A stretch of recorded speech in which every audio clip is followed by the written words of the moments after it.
Om Swastiastu. Om Swastiastu.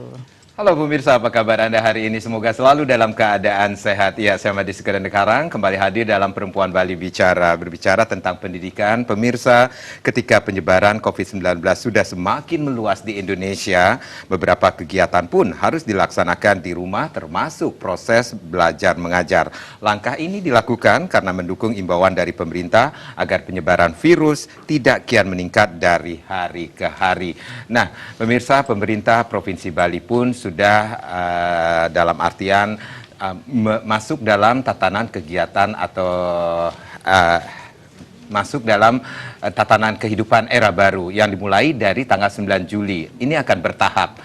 Tetapi untuk sektor pendidikan dan pariwisata itu akan dilaksanakan beberapa hari kemudian atau beberapa saat kemudian. Nah, nanti kita akan berbincang-bincang bagaimana pendampingan belajar anak di rumah di masa pandemi COVID-19. Hari ini sudah menghadirkan dua narasumber langsung. Hari ini kita sudah kehadiran seorang ibunya Bali di sini, bundanya Bali. Halo Ibu, Bu Putri Swastini Koster. Beliau merupakan tim penggerak PKK Provinsi Bali. Om Swastiastu, Ibu. Om Swastiastu. Madi. Becik, sehat-sehat. Sehat Ibu, nggih. Terima kasih sudah hadir Ibu harus ya. Sehat ya, harus jaga kesehatan. Baik, terima kasih sekali lagi sudah hadir dan yang pastinya hari ini kita juga sudah menghadirkan Kepala Dinas Pendidikan Kepemudaan dan Olahraga Provinsi Bali, Bapak DRS Ketut Ngurah-Boy Jaya Wibawa MSI. Om Swastiastu, Pak Kadis. Penavigator niki? Sehat. Sehat ya, Pak Kadis ya. Oke, baik. Ini baru saja memasuki tahun ajaran baru 2020-2021. Saya ke Bu Putri dulu. Ibu sebagai seorang mendampingi Bapak, kemudian sebagai seorang ibu rumah tangga, kemudian memiliki putri-putri cantik yang masih duduk di bangku sekolah juga. Ibu, seberapa pentingnyakah seorang atau peran dari orang tua sebagai guru? Kalau kita berbicara tentang guru, kita akan ingat dengan yang namanya catur guru. Orang tua disebut dengan juga guru rupake di rumah. Seberapa pentingnya pendampingan bagi mereka atau anak-anak dalam belajar di rumah nih? Sangat penting, seperti halnya penting kita untuk menggawangi, mengawal, mengayomi, membimbing, mendidik putra-putri kita yang adalah putra-putri masa depan bangsa ini. Jadi kalau kita ingin bangsa ini tetap jaya, kita harus mendidik putra-putri kita untuk dapat menjadi tiang-tiang negara ini yang kokoh, kan Kentan? Nah, Nika. Jadi ya kita rasakan sebagai orang tua, salah satu dari sang catur guru rupake, Nika, punya tugas yang sama besarnya. Jadi ada 4 guru yang membimbing anak-anak kita sesungguhnya, langsung maupun tidak langsung. Pertama tentunya pendidikan, tumbuh kembangnya anak-anak kita itu harus mendapat perhatian yang penuh dari guru rupake, orang tua di rumah. Ini kan pegang peranan, tidak boleh lalai kita, karena salah satu tugas kita sebagai orang tua itu adalah ya mendidik putra-putri, mental spiritual, pendidikan ilmu pengetahuannya sudah diberikan oleh guru pengajian, kan Kentan? Dari sang guru pengajian gitu anak-anak kita akan mendapatkan ilmu, kemudian juga pengetahuan. Nah, kemudian ada guru wisese. Guru wisese itu mengajarkan anak-anak kita bagaimana kita hidup di dalam masyarakat ini, hidup berdampingan, rukun, tenggang rasa. Nah, itu bermula dari mana? Dari didikan guru rupake, kan Kentan? Karena guru rupake itu komplit pendidikannya, seperti tugas seorang ibu itu dari sang metuakan sampai sang metulung urip. Di dalamnya ada penyucian, ada pendidikan, ada pengayoman, kan begitu. Ada merawat dengan cara yang sangat-sangat sehat agar anak-anak kita menjadi anak-anak yang sehat, mental, spiritual, dan juga raganya seperti itu. Nah, yang paling atas itu adalah ide Sang Hyang Widi, itu guru swadhyaya, kan Kentan. Nah, di situ anak-anak kita belajar bagaimana menjadi putra-putri yang suputra, yang serada baktinya sungguh kuat dalam kehidupan ini, berbakti pada orang tuanya, kemudian patuh pada guru pengajiannya, kemudian tinut pada guru wisesanya, dan bakti pada Hyang Widi, kan Nika. Nah, jadi di situ peranan orang tua, peranan ayah, peranan ibu, karena kalau berbicara tentang pendidikan anak, kita tidak bisa sebelah saja, bukan ibu saja, tidak juga ayah saja gitu. Kalau ibaratkan anak-anak itu adalah sesuatu yang tumbuh di bumi ini, maka ada pertiwi, ada akase. Jadi langit dan bumi itu ibaratnya perpaduan yang memberikan anak itu menjadi tumbuh kembangnya menjadi putra-putri yang tidak saja berpengetahuan, tidak saja menjadi putra-putri yang cerdas, tetapi orang tua itu akan membimbing, mengarahkan anak-anak pada hal-hal yang terkait perkembangan mental spiritualnya, sehingga dari sana akan tumbuh anak-anak putra-putri yang berbudi pekerti yang luhur. Dia menemukan jati dirinya, berkarakter. Itu semua itu karena apa? Karena ayoman dan kasih sayang dari orang tua. Cara mendidik orang tua itu landasan dasarnya adalah kasih sayang. Tapi tidak berarti kasih sayang itu benar-benar disayang dan akhirnya jatuhnya memanjakan itu tidak mendidik. Jadi banyak hal yang harus dilakukan oleh orang tua, banyak hal yang harus diketahui oleh orang tua sesuai dengan tumbuh kembang dan usia dari putra-putrinya. Jadi ketika anak-anak masih usia emas, apa yang harus dilakukan? Ketika anak-anak kita udah ABG, pengawasannya beda-beda lagi, kan? Ketika anak-anak kita sudah kita bisa ajak bicara tentang hidup dan kehidupan ini, sudah akan melepas masa brahmacarinya menuju grehasta, kita udah tidak seperti antara orang tua dengan anak, tetapi sudah bisa berdiskusi sebagai seorang teman. Nah, jadi gitu. Jadi sungguh-sungguh penting. Jangan pernah lalai, karena tugas utama kita sesungguhnya itu tugas yang di domestik gitu. Tugas di dalam rumah tangga, ada anggota keluarga kita.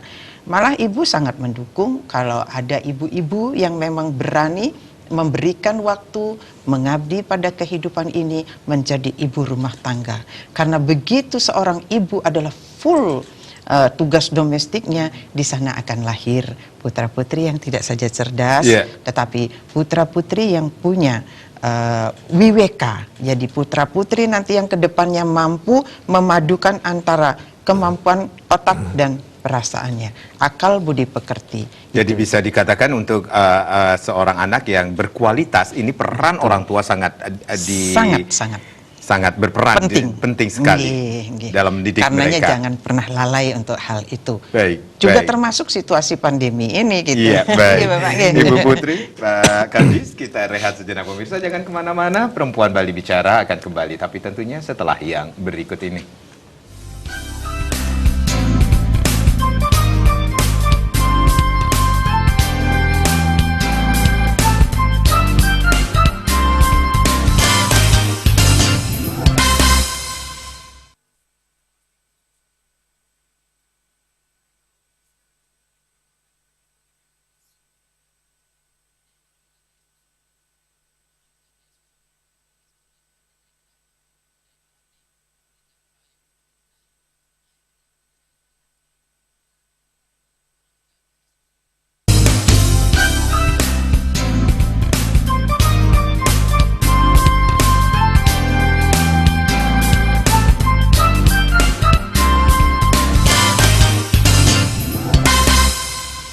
Terima kasih Anda yang baru saja bergabung bersama kami di Perempuan Bali Bicara. Tentunya bagaimana pendampingan belajar anak di rumah selama masa pandemi di COVID-19 bisa dikatakan yang memiliki, bisa dikatakan semua sektor berdampak, termasuk di sektor pendidikan juga, Ibu. Ibu, ini Made mau bertanya dulu tentang adik-adik di rumah ini sendiri. Nah, ini kalau Ibu mendampingi adik-adik belajar gimana sih, Bu? Nah, Niki, kalau yang adik-adiknya Made di rumah itu kan udah masuk pada usia ABG, bukan angkatan babe gue ya. Ya, yang ABG jadi udah beda lagi. Kalau dulu masih ibu ajarin, gaya ibu masih lama dulu nih, anak-anak diajarin, tapi nikah bapak dulu nulis halus, nulis jalan, gitu. Ya, jadi ditongkrongin ibu tongkrongin. Tapi sekarang kan anak-anak sudah ditemenin oleh gadgetnya, kemudian kemajuan teknologi. Tetapi justru di situ pendampingannya lebih melekat, lebih ketat menurut ibu, karena supaya tidak menjadi korban kemajuan teknologi. Ada kekhawatiran nggak sih Bu, menjadi seorang ibu juga? Kalau dulu ibu waktu masih remaja, orang tua justru khawatir kalau kita pulangnya tengah malam. Kalau sekarang ibu merasa khawatir, loh, ini anak ibu kenapa nggak keluar-keluar dari kamar berhari-hari gitu. Di masa pandemi ngerep di kamar, kan takutnya itu dia berteman dengan gadget, itu dia bisa menjelajah dunia kemana saja gitu kan. Nah, sekali-sekali supaya tidak lupa, justru ketika di rumah pada masuk kamar masing-masing. Jadi ibu bikin aturan, ada jam-jam tertentu kita ngumpul, karena ketika wabah ini ibu juga mengurangi kegiatan untuk PKK-nya, jadi ada waktu untuk di rumah di jam-jam misalnya sarapan kita ketemu, kemudian makan siang kita ketemu. Nah, atau apa yang biasanya dibicarakan dengan adik-adik di? Iya, karena udah ABG kan udah bisa jadi temen. Kadang-kadang malah harus jangan dikencengin karena usia-usia segitu mereka. Nah, karena anak-anak ibu nih putri-putrinya udah ada temen cowok nggak? Iya begitu, santai gitu. Malah anak-anak ibu bilang, ih ibu nih apa sih nanya yang gitu, kepo deh, gitu kan. Ya, iya asik begitu. Ada temen cowok nggak? Istilah mereka itu kan apa ya? Udah ditembak. Gebetan. Ini macam burung aja ditembak-tembak kayak gitu kan. Jadi harus masuk, karena apa? Itu mengajarkan kita orang tua supaya anak-anak itu berani berdiskusi. Jangan biarkan mereka menyimpan segala permasalahan hidupnya itu yang dia alami di luar sana, itu disimpan sendiri gitu. Nah, begitu kelihatan diam aja. Atau nih yang lucu, tiba-tiba jerawatnya banyak di ini kan. Nah, kadang-kadang kan pengaruh pikiran. Jadi ibu mikirnya begini, jadi paranoid juga ya. Itu kenapa jerawatnya tubuh? Ih, ibu ini jerawat aja diurusin gitu kan. Jadi kita berusaha jadi temen. Kalau dibalikin, masyarakat tuh dia mau diurusin. Iya gitu, ibu ini gitu. Kadang-kadang jadi seperti nyinyir banget nih ibu gitu kan. Tapi anak-anak senang disapa seperti itu. Jadi ketika sekali dua kali mungkin aneh, tetapi kalau berikutnya udah dia berani curhat misalnya tentang pelajaran, tentang apa, tetapi ibu beri kebebasan. Seperti sekarang yang nomor 2 kan udah akan cari perguruan tinggi gitu. Ibu tidak pernah memaksakan keinginan harus yang di negeri, harus yang begini, harus kemudian karena ayahnya gubernur bisa bantu itu carikan di sini situ, enggak. Di mana saja. Karena apa? Hidup ini kita jadi pengalaman ibu ini, kita bisa benar-benar menjadi orang yang dibutuhkan di masyarakat ketika cukup dalam diri kita. Cukupnya apa? Cukup dulu kasih sayang dari orang tua, itu yang pertama. Kemudian cukup kita punya ilmunya. Cukup kita mencari pengetahuannya. Cukup kita dapatkan pengalaman dalam hidup ini. Nah, kalau ibarat buah, dia akan jadi matang di pohon. Nah, gitu. Jadi cara Bali mungkin kan makin galungan buahnya mekarbit gitu. Dia kuning random tetapi masam gitu kan, mentah. Nah, tapi kita tidak. Ibaratnya seperti itu. Makanya ibu juga ingin bagaimana orang tuanya ibu dulu memberikan keleluasaan tetapi tetap mengarahkan di koridornya. Nah, itu juga ibu berikan pada anak-anak ibu. Monggo silahkan mau jadi apa ke depannya, tetapi sekarang ini tidak melulu harus ilmu aja. Matematika notok, matematika sampai meleduk ini ubun-ubun kan. Enggak begitu. Tetapi harus ada pengetahuan. Pengetahuan tentang apa saja sekarang ini, kesehatan apalagi kan. Jadi sering adik-adik juga sering sharing tentang pelajaran yang didapatkan di sekolah kepada ibunya, bundanya? Ya kalau misalnya tidak mampu sekali kan gitu. Kadang-kadang juga pelajaran yang sekarang kan beda-beda dikit dengan yang kita dapat dulu. Dan mereka sekarang lebih banyak dibantu oleh mbahnya. Mbah Google. Itu dia. Gitu kan. Jadi sedikit lebih ringan kita karena begitu ini cuman mereka sharing aja. Bener sih nggak Bu begini, bener nggak Bu gitu. Nah yang lebih mereka tanya kepada orang tuanya, terutama nih anak ibu ya, itu lebih yang terkait pada pengalaman-pengalaman hidup. Nah itu akan memperkaya rohaninya, spirit dalam hidupnya itu. Kalau teori tentang ilmunya sendiri di sekolah udah dapat di Google atau sekali-sekali bertanya sesuai dengan kemampuan ibu tentunya kan itu. Kadang-kadang malah anak-anak yang lebih begini, ibu gimana sih nggak tahu ini gitu. Anak-anak udah lebih pintar. Karena anak-anak generasi sekarang yang dibilang generasi Z itu dia lahir di teknologi canggih. Itu anak-anak kita cerdas. Anak-anak kita itu udah terlahir kan jadi anak-anak yang pintar. Tetapi mereka sungguh mereka suka belajar, tetapi sungguh tidak suka digurui. Nah, itu yang harus kita pahami. Jadi bisa dikatakan ini adik-adik atau anak-anak juga open terhadap bundanya sendiri. Betul, pilihannya gitu ya? juga. Misalnya ke sekarang, semua cari ekonomi. Alasannya apa? Nah, gitu kan. Paling ibu sharing aja. Kenapa ilmunya ekonomi semua? Kalau bilang ilmu ekonomi masuk ke semua bidang. Di bidang kesehatan perlu ekonomi, di pertanian perlu ekonomi katanya begitu ya sudah.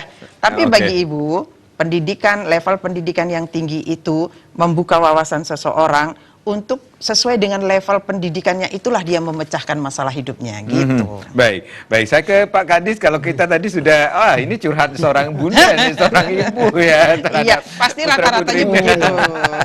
Pak Kadis, kita sudah mengetahui bahwa pemerintah Provinsi Bali, Pak Gubernur pun sudah ada tahapan dalam tatanan kehidupan era baru yang akan bertahap akan dibuka tentunya, yang dimulai dari tanggal 9 Juli yang lalu ini sendiri.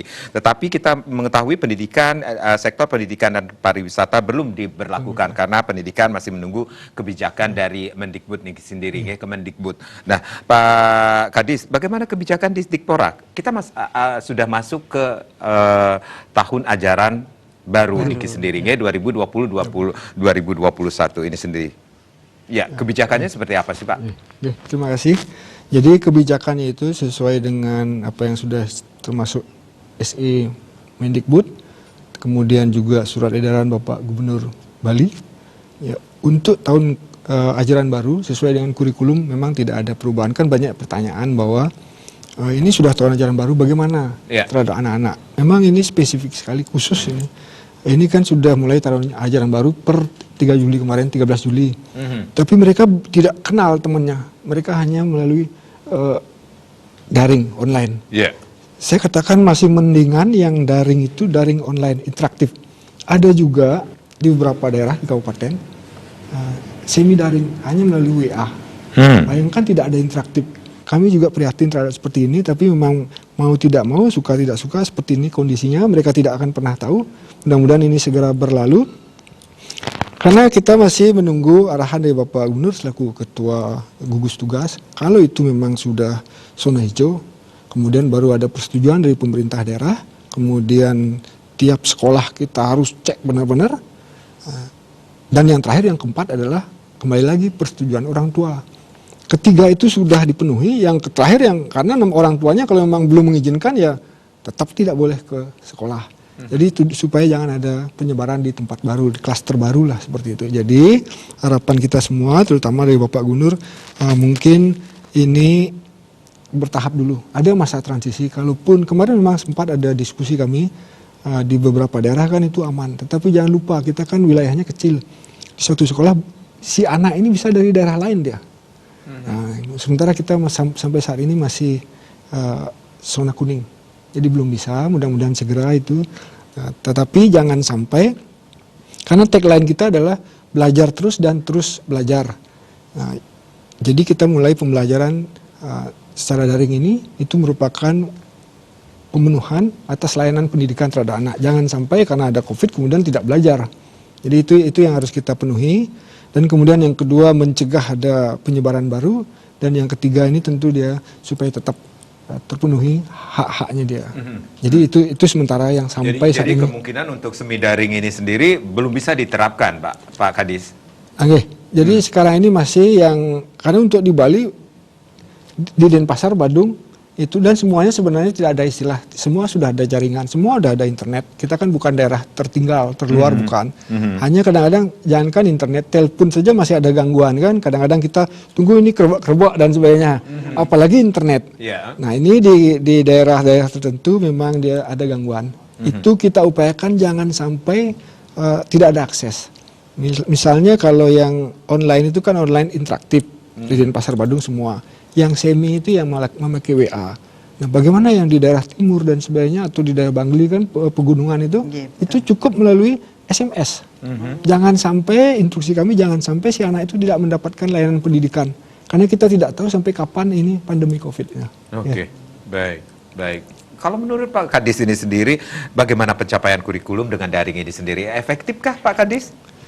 Kalau berbicara pencapaian kurikulum memang ini kan jadi sudah dari pusat juga bahwa pencapaian kurikulum masih ada toleransi. Jadi sebenarnya ini kalau kita berbicara pendidikan kan ke depannya ini roadmap-nya sebenarnya adalah bagaimana semuanya ini arahnya memang secara teknologi kan kalau kita melihat diperkirakan diprediksi 2040 itu kan kita sudah memasuki 4.0. Jadi semuanya akan mengarah ke sana. Memang ada beberapa sektor kan sudah seperti belanja online dan sebagainya. Kita ke depan pendidikan sudah mulai arahnya ke sana. Jadi sudah tidak terbatas ruang dan waktu. Hanya pandemi COVID inilah mempercepat. Jadi ada percepatan. Akibatnya apa? Suasana yang rencananya kan didaringkan dalam suasana normal akhirnya menjadi suasana tidak normal. Efeknya bagaimana? Tentu masih ada kegagap nih. Jadi kalau kita melihat daring ini kan dari dua bagian. Teknis non teknis. Teknis ini tentu sarana prasarana, jaringan, handphone dan sebagainya gadgetnya. Yang non teknis inilah yang tadi sempat tadi kita bahas. Ternyata belum tentu semua orang tua mampu. Karena di surat edaran itu bahwa ada 3 hal untuk pendampingan selama daring. Yang pertama sebelum, kemudian pada saat daring dan sesudah. Sebelum itu bagaimana orang tuanya ikut menyiapkan dari mulai jadwal, kemudian sarana prasarana dan sebagainya. Tetapi kita paham semua orang tua juga kan, apalagi kalau seperti sekarang tidak ada di rumah si anak. Jadi mereka, nah yang efektif ini sebenarnya adalah kita semua tentu punya WA grup bapak, ibu dan anak. Sementara si ibu ini kan tergabung di grup sekolah. Jadi ketika ada ibu ini sekarang hari ini tolong siapkan, si ibu udah teriak-teriak terhadap anaknya, tolong siapkan ini segera, siapkan jadwal ini. Nah di sana lah kami yang di grup itu jadi senyum-senyum aja melihat seperti ini tuh kondisinya sekarang gitu. Sehingga kadang-kadang kalau sudah si anak dan si ibu memang benar tadi kita sebagai orang tua untuk urusan itu memang kalah sama si anak teknologi. Nah, si ibu kan tetap ini harus begini sudah jawaban seperti itu. Nah tapi kami tidak menyalahkan semua itu karena apapun yang memang dipercepat. Tentu ini setidaknya orang tua sudah bisa memahami penyesuaian itu. Jadi ada dinamika yang baru di sini dalam proses belajar mengajar saat pandemi ini sendiri, Pak Kadis. Pak Kadis, Ibu, kita rehat sejenak, pemirsa jangan kemana-mana, kami akan kembali tapi tentunya setelah yang berikut ini.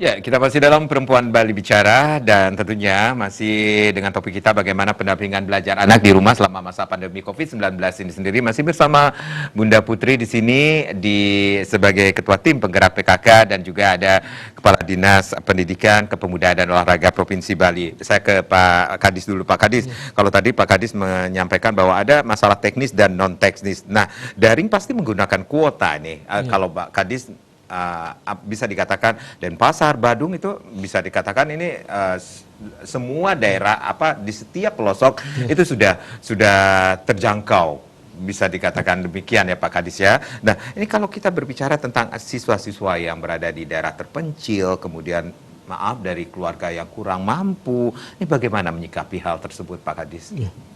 Kalau yang tadi kan teknis non teknis. Yang teknis ini kan tadi mulai sarana prasarana termasuk kuota dan sebagainya. Itu dari dana BOS kan sudah. Dari dana BOS pusat, BOS daerah juga semua sudah diantisipasi. Jadi ada kebijakan dari dinas mengalokasikan dana untuk kuota siswa dari dana BOS? Ya, bukan hanya itu aja juga, itu juga termasuk. Salah satunya adalah di masa pandemi COVID ini atas kebijakan Bapak Gubernur kan bantuan sosial tunai terhadap siswa dari mulai SD, SMP, SMA termasuk perguruan tinggi. Yang kalau kita saklek terhadap kewenangan itu kan hanya di tingkat SMA. Tetapi oleh Bapak Gubernur semua diambil itu. Jadi bisa dikatakan ini sudah keberpihakan sekali. Bapak Gubernur pun sudah melihat. Sudah benar-benar. Dan mengambil kebijakan yang sangat, mungkin ini satu-satunya di Indonesia. Satu-satunya di Indonesia, kemudian kami sempat dengan para kepala dinas di provinsi lain itu bagaimana. Ya tentu kita harus diperkuat dengan regulasi. Nah, ketika regulasi itu kami tinggal hanya mengeksekusi dan semuanya tertampung. Bahkan ada beberapa kita kembalikan lagi dan alhasil dan ini keberpihakan beliau adalah negeri itu kan semua sudah di sekolah negeri, semua sudah di cover oleh pemerintah. Ini sekolah swasta loh ini yang notabene adalah mereka berdikari semua mandiri. Nah disinilah Bapak Gubernur masuk. Nah, itu yang terhadap yang tadi teknis. Karena apa? Swasta kan hidupnya dari SPP. Ini sudah diakomodir oleh Bapak Gubernur jadi 3 bulan itu. Jadi itu dipakai untuk kebutuhan guru lah. Kemudian yang non teknis.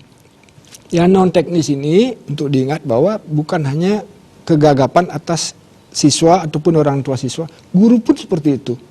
Guru memberi pelajaran sama seperti halnya nuansanya normal. Sehingga akibatnya si anak, wah ini seperti pelajaran normal, stres dia. Yang tadi sering saya bilang, akan ketika anak itu stres, dia teriak kepada ibu bapaknya, itu menurunkan imun. Tambah sakit nanti. Nah, si ibu juga begitu, sudah semakin killer, kan begitu jadinya. Banyak yang mengadu ini Pak, ini sebagainya. Kalau saya lihat nih di media sosial banyak yang anak-anak yang mengatakan bahwa pengen sekolah, Ya, ibuku betul. lebih kejam daripada guruku sendiri katanya. Itu bercandaan anak-anak ya. Akhirnya kita oleh Disdik provinsi kemudian diadakan binte pembelajaran terhadap guru dulu bahwa bagaimana transfer ilmu melalui daring ini tidak seperti situasi normal, tentu harus ada beberapa toleransi. Kami juga menyadari jangankan beliau yang mentransfer ilmunya, kita saja yang rapat saja lah. Dengan daring memang kadang-kadang agak gagap juga. Ini orangnya mana? Kita ajak ngomong, dengar nggak dia kan gitu. Betul. Seperti itu apalagi guru yang dia membawa misi untuk mentransfer ilmunya. Nah ini yang kadang-kadang si anak juga kasihan. Jadi ada toleransi supaya jamnya berkurang. Kemudian yang penting bagaimana mereka bisa menangkap semuanya. Itu yang ini. Nah kemudian kaitannya itu tadi yang dari aspek kami dinas pendidikan gurunya kami ambil. Aspek rumah tangganya tadi Ibu Putri sudah sampaikan bahwa si anak dan orang tuanya yang tadi pertama kali di Guru Rupake itu bagaimana seorang orang tua ibu bapaknya tidak mesti harus merasa lebih tahu, merasa loh. Iya betul. Jadi si anak dia lebih paham juga apalagi kalau sudah anak-anak itu sekarang dia lebih teknologinya dia lebih paham semua itu. Jadi kita hanya mensupport dari belakang orang tua seperti itu bagaimana kenapa bisa seperti ini dan sebagainya. Kira-kira seperti itu di pendampingan di daring ini. Baik, baik. Bunda, ini kalau kita melihat di lapangan ini banyak orang tua mengeluh nih salah satunya. Mungkin posisi orang tua menjadi ganda. Menjadi guru Rupake, kemudian juga menjadi guru bagi anaknya. Orang tua yang tidak terbiasa mengajar seperti itu pasti mengalami kesulitan. Bagaimana Ibu melihat situasi seperti ini, Ibu? Niki kan masa transisi ya, masa yang biasanya kita bertemu langsung, Bapak Ibu guru transfer ilmunya. Dan anak-anak menangkap langsung, jadi secara fisik anak-anak juga berhadapan dengan bapak gurunya, itu kan biasa. Ya, sekarang masa transisi seperti yang disampaikan Pak Kadis itu masanya mungkin 4.0-nya itu tahun 2040, dari sekarang udah, padahal mestinya pelan-pelan. Nah, COVID mengajarkan kita, yuk cepat, yuk cepat. Nah, kan pada gagap nih, masa transisi ini tidak apa-apa, mestinya semua ada toleransi, karena semua yang punya bagian dan tanggung jawab sedang juga menyusun pola seperti apa, termasuk di dunia pendidikan. Nah, orang tua juga mengalami masa transisi juga. Jadi di sini kita tahu betapa ini tugas dari guru pengajian itu luar biasa. Nah, ketika kita kemudian dibebankan di rumah, padahal hanya untuk mendampingi loh. Istilahnya kan mendampingi ya Bapak ya.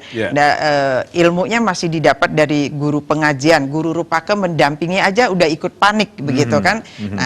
Nah disitulah orang tua Niki di masa transisi ini kita benar-benar diajak mikir. Nah gitu. Pendidikan mendampingi pendidikan anak di masa pandemi ini kita diajak mikir. Mikir itu MIKIR. Nah, gitu. Mikir, belajar sekarang orang tua yang tadinya sibuk mungkin di ranah publik, kemudian sudah menyerahkan sepenuhnya kepada Bapak Ibu guru di sekolah, sekarang harus ikut mendampingi. Karena ini keterkaitan dengan teknologi juga, penyiapan dan yang lain-lainnya, jadi orang tua diharapkan ikut di dalamnya. Jadi ini mempererat hubungan yang tadinya mungkin orang tua lepas aja, udah tugasnya Bapak Ibu di sekolah. Sekarang Bapak Ibu di rumah terkait ini dengan Bapak Ibu di sekolah, supaya dapat kita wujudkan keinginan anak-anak kita, haknya juga untuk mendapat pendidikan. Jadi yang pertama itu kita mengajak anak kita menyusun, M-nya itu menyusun jadwal. Di rumah kita susun nih jadwalnya bersama-sama gitu. Kapan orang tua nih harus hadir ketika anak-anak membutuhkan, susun jadwalnya itu. Ya, jadi jadwalnya itu adalah terkait dengan dari pagi anak-anak itu bangun sampai kemudian malam hari anak-anak itu akan tidur. Itu disusun. Jam berapa sampai jam berapa dia punya haknya untuk dirinya pribadi, jam berapa sampai jam berapa dia harus mengikuti sekolah daringnya itu. Itu. Jadi ajak menyusun jadwal. Itu kan dari situ. Kemudian yang I. I-nya itu jadi ide-ide kreatifnya itu rangsang anak-anak kita itu. Di sini Ibu bilang fungsinya orang tua sudah tidak guru lagi tetapi teman gitu loh. Nah, ide-ide kreatif. Kira-kira kamu perlu pagi-pagi bangunnya mau jam berapa nak? Ketika bangun mau ngapain? Itu ajak nyusun jadwal dia itu loh. Nah, kemudian komunikasi. Komunikasi yang positif gitu. Jadi kapan kita sebagai orang tua harus mendisiplinkan anak, kapan kita sebagai teman yang dia enak aja bisa curhat, Bu, aku gini loh, aku gitu loh, gitu kan ngomongnya juga pakai aku kan gitu. Jadi kayak saat itu teman. Tetapi ketika komunikasi yang positif itu juga pemahaman tentang etika budi pekerti itu masuk di dalamnya itu. Jadi pengalaman-pengalaman kita lewat komunikasi yang positif itu kita transfer ilmu-ilmu dan pengalaman-pengalaman kita kepada anak-anak. Nah, kemudian I yang berikutnya yaitu mengingatkan waktu. Jadi tugasnya kontrol ini di sini. Kepada anak-anak kita ingatkan waktu. Sudah selesai itu jam sekian ngapain ya, gitu kan gitu. Tapi tetap bangun jaringan komunikasi yang positif. Kita tidak menghardik anak-anak kita tidak menekan dia, karena bagaimanapun sekarang imun itu penting, itu loh. Ya, kalau udah ruwet dalam rumah tangga, aduh malas dah, nggak bubar lah semuanya itu. Jadi dan ketika udah rasa tidak enak itu muncul, sementara kita ngumpul di rumah, dapat bayangin pada masuk kamar masing-masing, dah kunci pintu nggak keluar, akhirnya tidak ada komunikasi kan gitu. Nah, kemudian yang ingatkan waktu, tetapi juga ke diri sendiri itu orang tua introspeksi itu. Jadi orang tua itu bukan yang maha benar di dalam keluarganya gitu kan. Nah, sekali waktu, oh iya ibu lupa ini ya, bagaimana ibu nggak dapet nih temenin ketika harus begini gitu.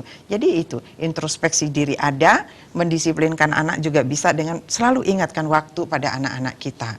Nah, kemudian yang berikutnya adalah jadi relasinya gitu ya, hubungannya itu dijaga. gitu. Kita orang tua belajar menjaga itu, terus refleksinya juga gitu. Jadi seperti apa yang sudah kita lakukan, seperti apa hasilnya, tanyain sama anak-anak juga gitu loh. Ketika gini, tadi ibu waktu ngasih tahu itu tersinggung ya, gitu misalnya gitu. Kalau ibu kalau kasih ini nyaman nggak? Nanda nyaman nggak kayak gini-gini?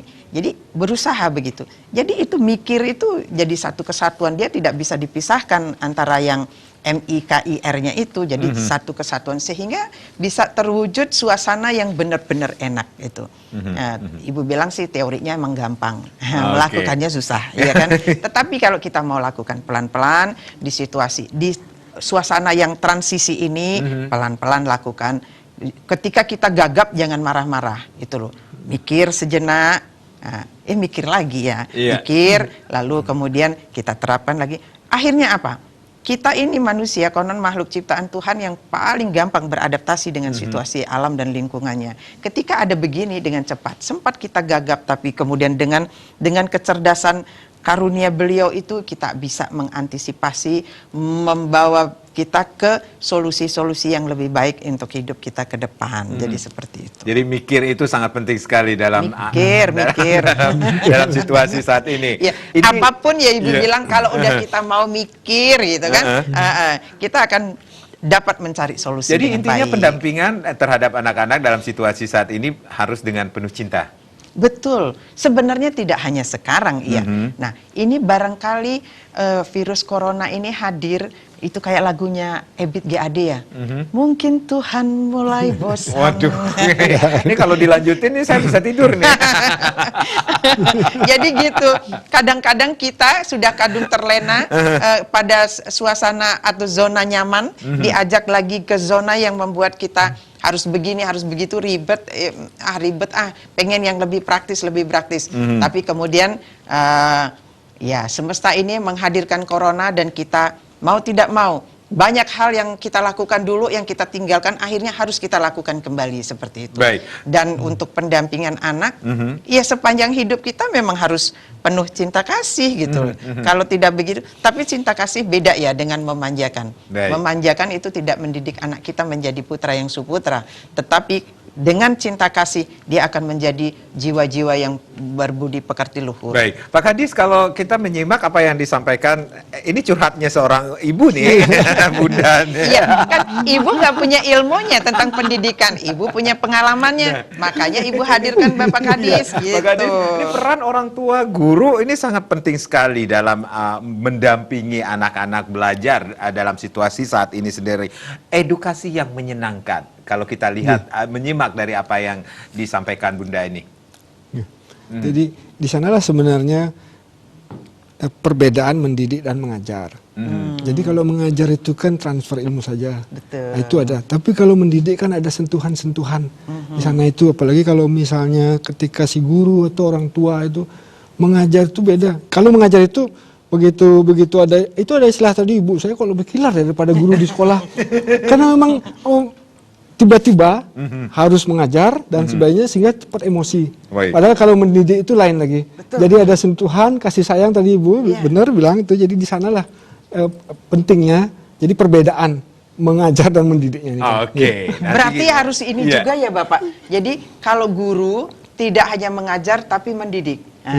Kalau orang tua tidak hanya mendidik tapi bisa juga mengajar. Juga mengajar. Aduh, gitu. pas sekali. Mengajar dan mendidik itu jadi satu kesatuan. Jadi Baik. sebaiknya guru itu pengajar apa pendidik?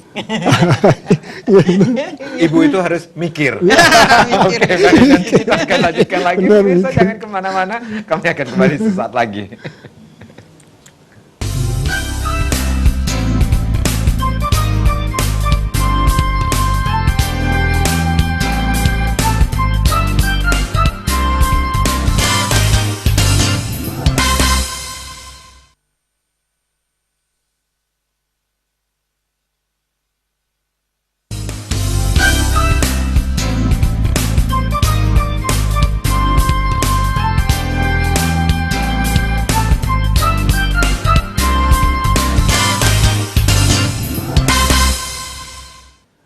One Bali Bicara masih bersama Anda tentunya bagaimana pendampingan belajar anak di rumah di masa pandemi COVID-19 ini. Masih bersama seorang Bunda Bali di sini, ada Ibu Putri dan ada Bapak Kadis Dinas Pendidikan Kepemudaan dan Olahraga. Bunda, ini kalau kita berbicara tentang orang tua, posisi orang tua yang bekerja ini, pulang kerja sudah disebutkan lagi dengan tugas daring anak-anak. Ini apakah menurut seorang ibu ini sendiri ini menyulitkan ya sih, Bu? Dasarnya itu adalah ketika melakukan sesuatu, lakukan dengan tulus hati, lakukan dengan rasa yang gembira, maka semua dapat kita jalankan dengan baik.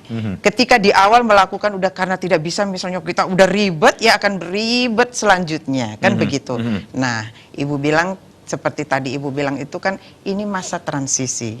Jadi ketika kita masanya masih normal dulu, orang tua sibuk tuh berkarir di luar, kemudian anak-anak dari pagi sampai sore itu menuntut ilmu di sekolah.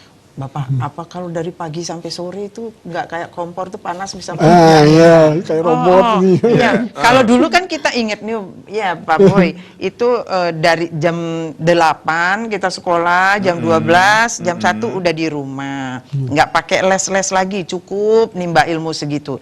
Di rumah kita cari pengetahuan untuk hidup kita. Kita bisa melakukan kegiatan ekstrakurikuler, misalnya yang terkait seni budaya, yang terkait sosial, sehingga setelah kita dewasa kita menjadi tumbuh yang jiwa-jiwa yang komplit antara ilmu, pengetahuan dan pengalaman. Nah, Titiang lihat Niki kemarin anak-anak kan masih SMA begitu, dari pagi udah sampai sore tuh sekitar jam 3 udah di sekolah. Sebenarnya orang tua juga rindu, masih situasi kangen-kangen ngurusin anak, mereka sampai sore.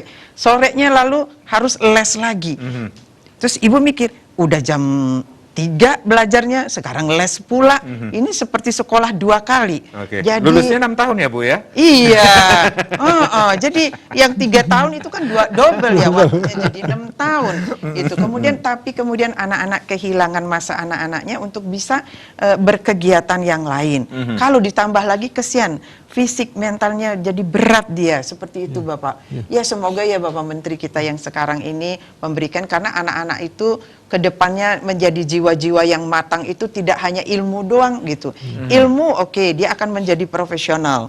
Pengetahuan, jadi di dalam menjalankan profesinya dia menjadi yang lebih punya arti itu. Misalnya nih, ada Pak Dokter yang pintar baca puisi misalnya kan. Jadi ya, ketika menjalankan profesinya itu disertai dengan jiwa seni akan beda dia seperti itu. Nah, Titiang kedepannya ingin sekali dengan kurikulum yang disusun oleh para pejabat kita itu untuk anak-anak kita memang benar-benar nanti menghasilkan anak-anak yang ya siap pakai, siap turun ke masyarakat gitu. Karena bagi ibu yang hanya punya ilmu saja itu nanti gagap dia di masyarakat. Makanya harus seperti itu. Nah, itu yang Ibu katakan tadi, kita harus siap sebagai orang tua, pemerintah itu membimbing, memberikan wadah untuk anak-anak kita sehingga yang lahir itu bukan robot, gitu ya, tetapi manusia yang berbudi pekerti, berilmu pengetahuan, yang mampu menggunakan wiwekanya dengan baik. Jadi seperti itu. Baik. Seorang ibu ini, Bunda ini, Bunda melihat efektifkah siswa belajar dengan menggunakan media aplikasi pembelajaran online seperti si Mbah tadi itu, Bunda lihat? Itu Ibu bilang pengetahuannya bisa didapat di situ. Nah, tetapi ilmunya memang harus dari tenaga pengajarnya, dalam hal ini entah guru, dosen gitu kan. Nah, jadi kalau dibilang efektif, enggak, karena ilmu itu kalau tidak diberikan harus diberikan pemahaman yang lebih mendalam. Itu kan hanya dibaca, dari mana dan bagaimananya kan harus dijelaskan juga. Kalau enggak nanti ada interpretasi sendiri-sendiri gitu. Jadi Mbah Google itu untuk menambah cepatnya anak-anak kita mendapatkan informasi terkait keilmuannya itu. Tapi kedepannya ya memang mungkin alat yang paling bagus di samping guru sepanjang zaman itu secara fisik tetap diperlukan, tetapi guru akan didukung oleh alat-alat teknologi yang canggih untuk bisa mentransfer ilmu kepada anak didiknya atau peserta didiknya, terlebih-lebih pada situasi sekarang. Begitu sudah ada virus corona di muka bumi ini, kan kita tidak dapat prediksi apakah virus akan hilang. Ketika semesta menghilangkan akan hilang, tetapi tidak, kita ya tetap selalu berpikiran bahwa virus selalu ada di antara kita dan penyebarannya lewat kita. Nah, mungkin ke depannya nanti kalaupun harus bertemu, selalu protokol kesehatan, social dan physical distancing, pakai masker selalu. Kalau tidak, kita berjarak seperti sekarang. Mungkin, tapi kalau Made bersin mungkin nyampe ke ibu ya. Tapi kan kita udah cek nih, lagi pilek nggak, lagi flu nggak, gitu kan? Begitu. Nah, jadi ya seperti itu. Kedepannya bisa saja sekolah itu sangat minim muridnya. Tetapi kan misalnya, ini sih pikiran ibu doang ya. Nah, jadi misalnya sekolahnya kalau dulu dari jam 3, tapi di kelas isi 40 orang.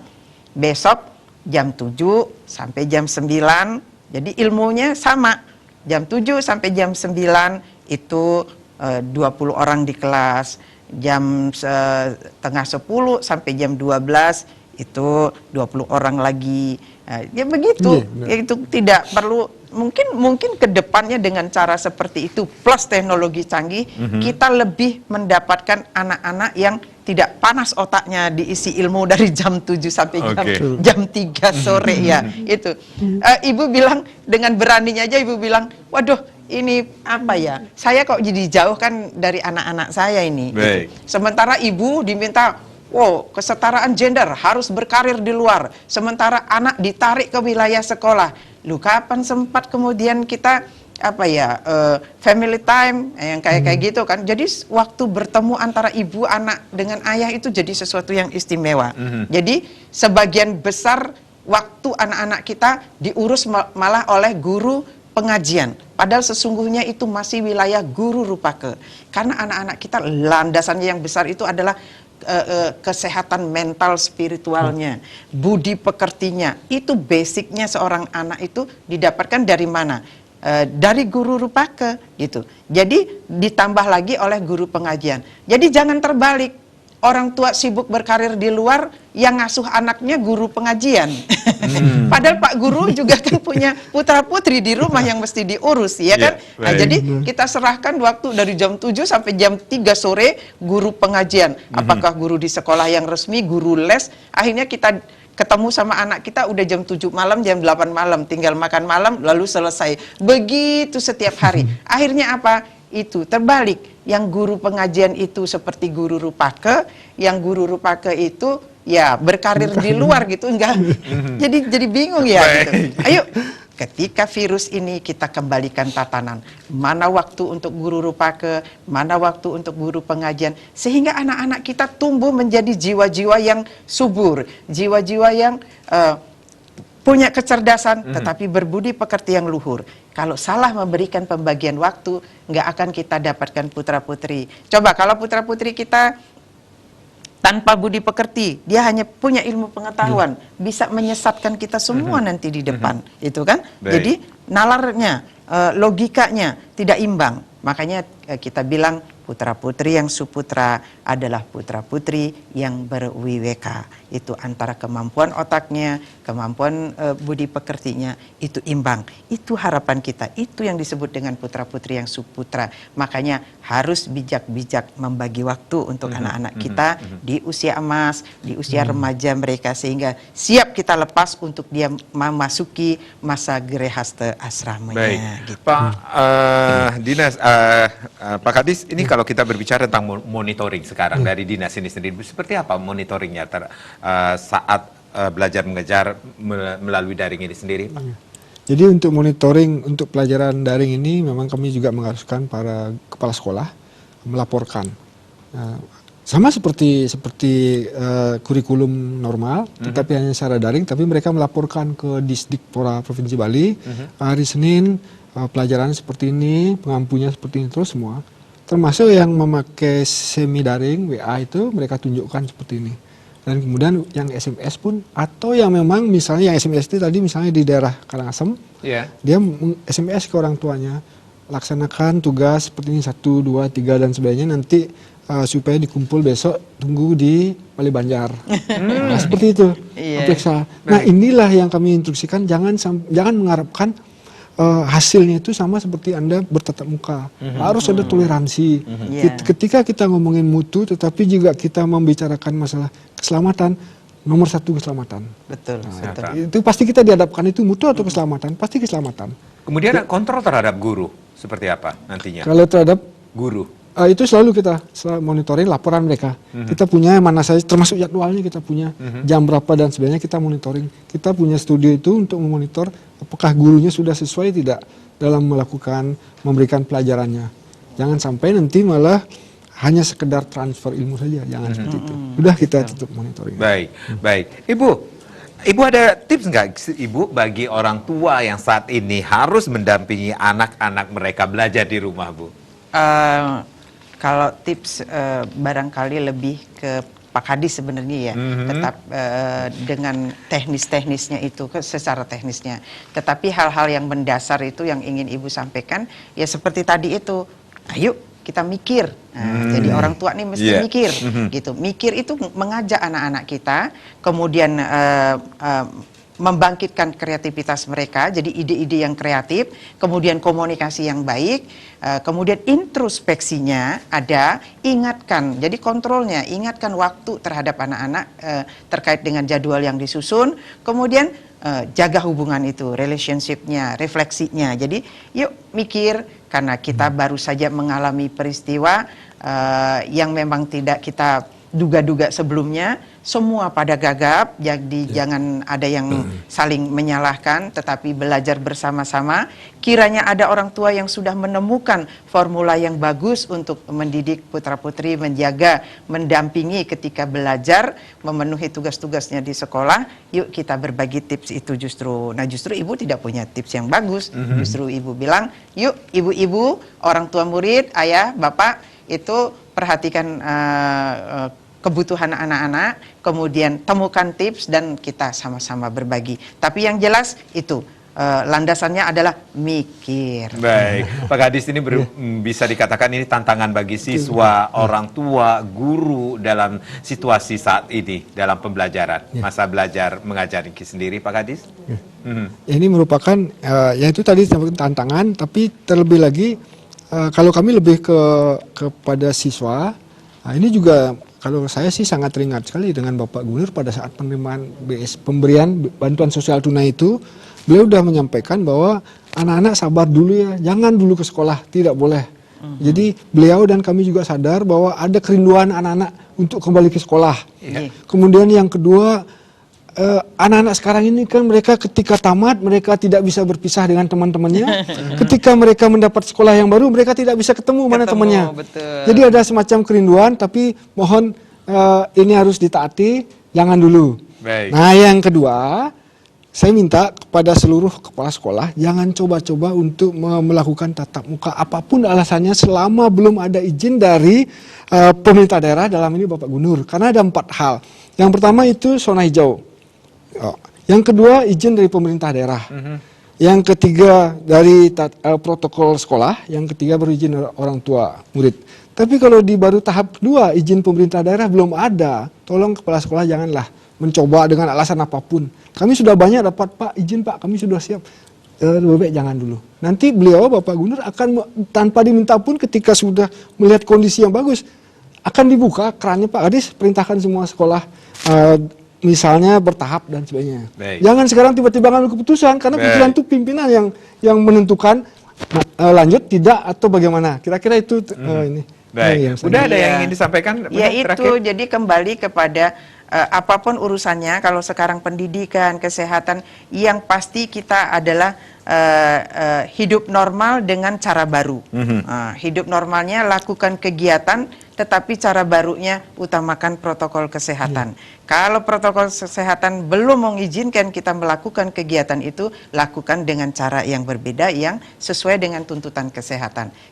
Bertemu langsung, jangan berarti ke sekolah, manfaatkan teknologi. Jadi yuk kita bersama-sama mentaati, kita disiplin, kita dapat menjalankan kewajiban, tetapi kesehatan menjadi hal yang utama saat ini. Baik, Bunda Putri, terima kasih Pak Kadis sudah sharing di sini. Saya Made Sekudan Karang, terima kasih. Sampai jumpa. Om Santi, Om Santi, Santi, Om. Yang ngerau sang jagat emangkin sambing rasa yang piko bete samian taler ngerasa yang pakai wahe ulian ulah gumata gumite neng rana yang piko bete mangkin ngapti yang mang degelis megingsir ngiring asara ngasami ngregepang penggerak sejiwa.